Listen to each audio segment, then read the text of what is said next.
Coming up, Boris Johnson's so-called resignation speech this week, during which he never actually used the words "I resign," was full of bitterness and Trump-like victimhood, showing no signs of remorse nor any acknowledgement of the huge errors of judgement that resulted in losing the support of all but the most dim-witted of his disciples. He rolled out his greatest hits during the speech, aping the style of the previous presidents of the United States, with the Johnson threat to democracy being perhaps more covert, but reading between the lines of his speech therefore all the more chilling. Stay tuned.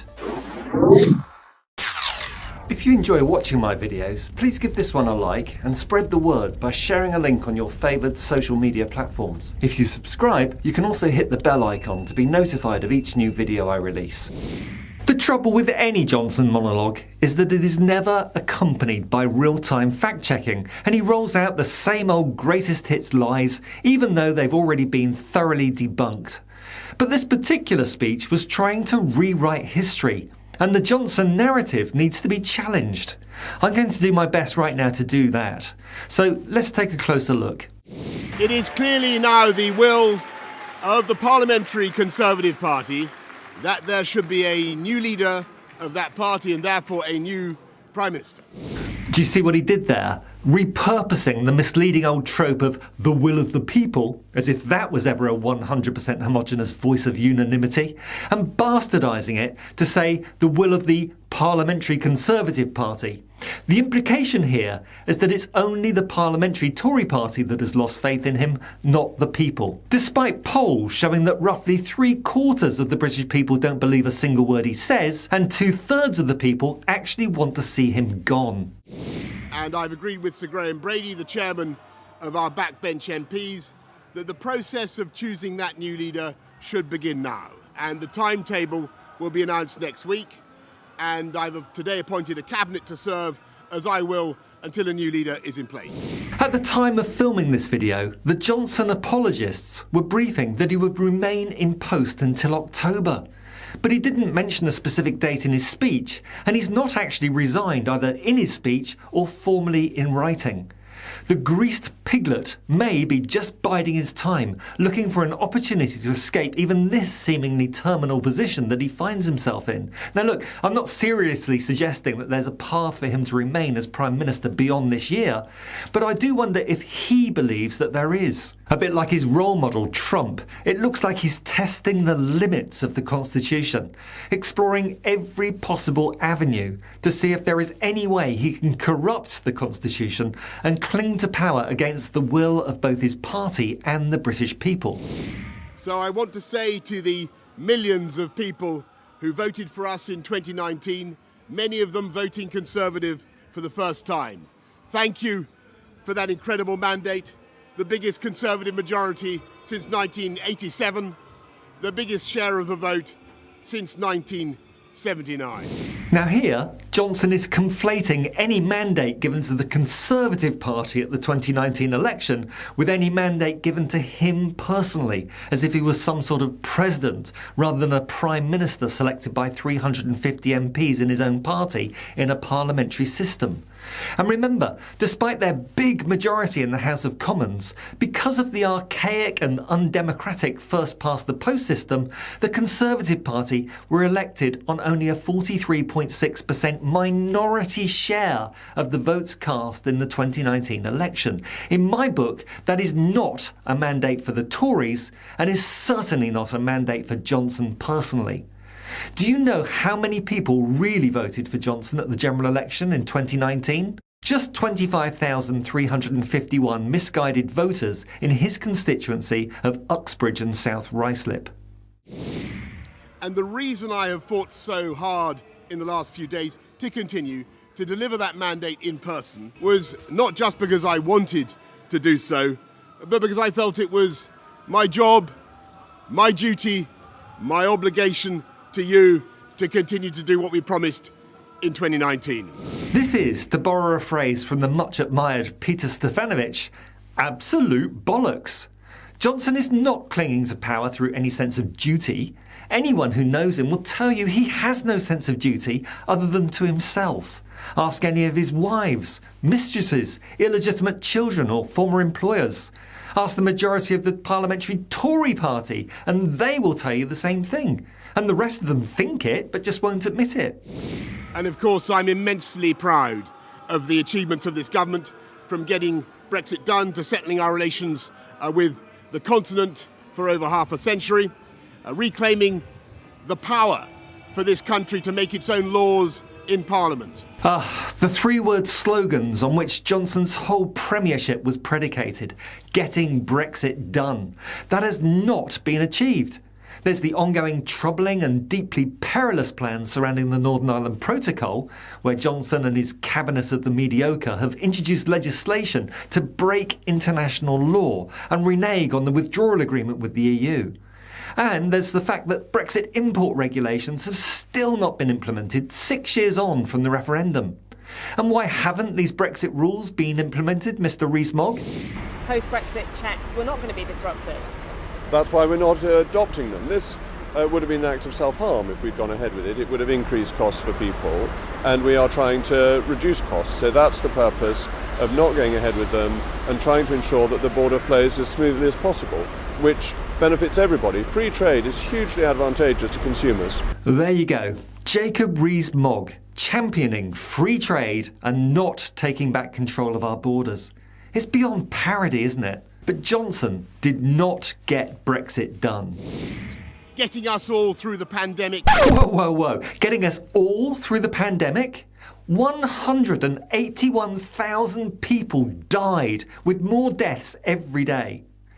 Many of these as a result of your policies and actions, Boris Johnson, removing restrictions far too quickly, acting as such a poor role model in abiding by the laws designed to minimise infections, and by releasing COVID-positive patients into the care home system.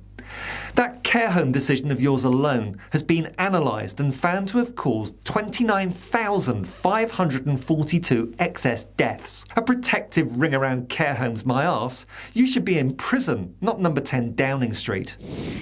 Delivering the fastest vaccine rollout in Europe. What? The UK is currently 9th in Europe, behind Italy, Ireland and many others. Sure, we were briefly fastest at one point, but we were soon overtaken by other European countries. And also, credit for the vaccine rollout should rightly go to the scientists at Oxford University and our amazing NHS, not to Boris Johnson and his wacko cabal. And to be clear, the vaccine rollout happened when we were still part of the European Medicines Agency, so it was literally nothing to do with Brexit.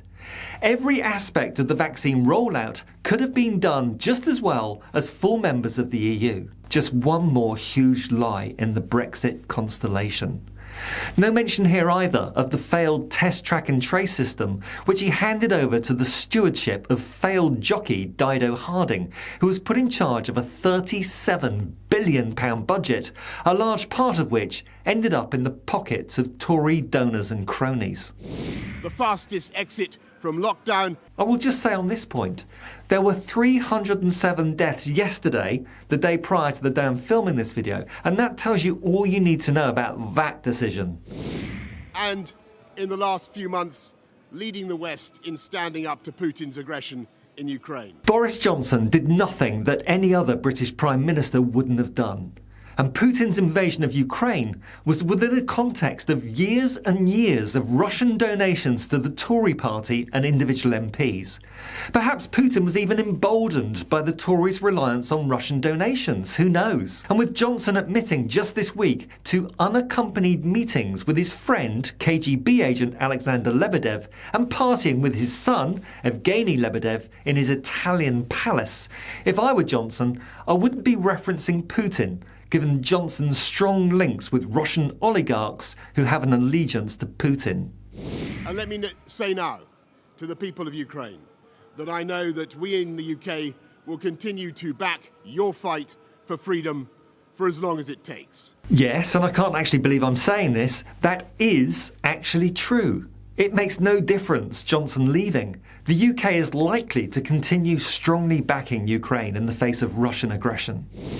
And at the same time, in this country, we've been pushing forward a vast programme of investment in infrastructure and skills and technology, the biggest in a century, because if I have one insight into human beings, it is that genius and talent and enthusiasm and imagination are evenly distributed throughout the population, but opportunity is not. And that's why we must keep levelling up, keep unleashing the potential of every part of the United Kingdom.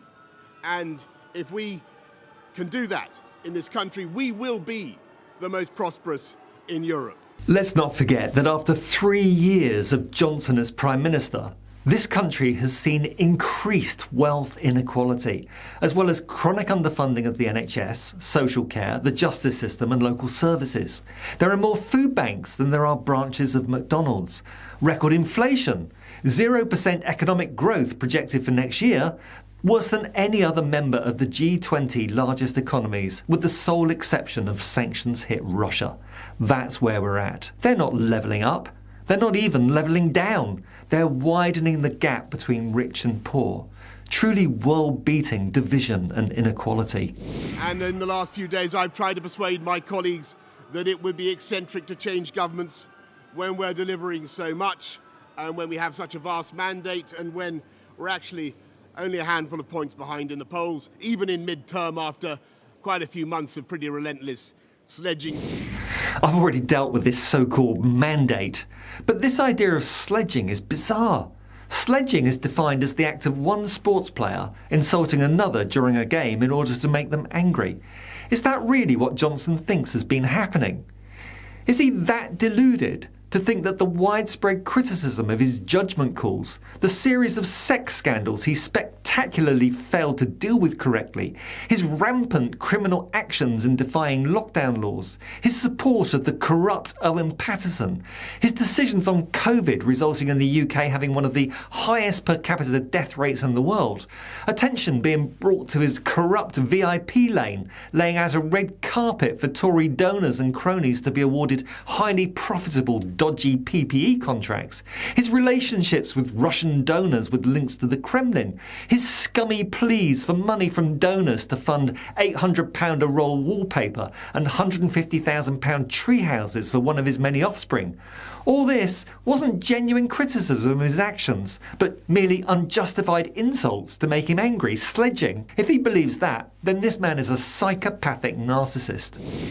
The economic scene is so difficult domestically and internationally, and I regret not to have been successful in those arguments, and of course it's painful not to be able to see through so many ideas and projects myself. But as we've seen at Westminster, the herd instinct is powerful. When the herd moves, it moves. Just wow. Again, this same sense of victimhood that we saw with Trump. A common characteristic, by the way, of all cult leaders. And Johnsonism is a cult primarily founded on the lies and falsehoods of Brexit.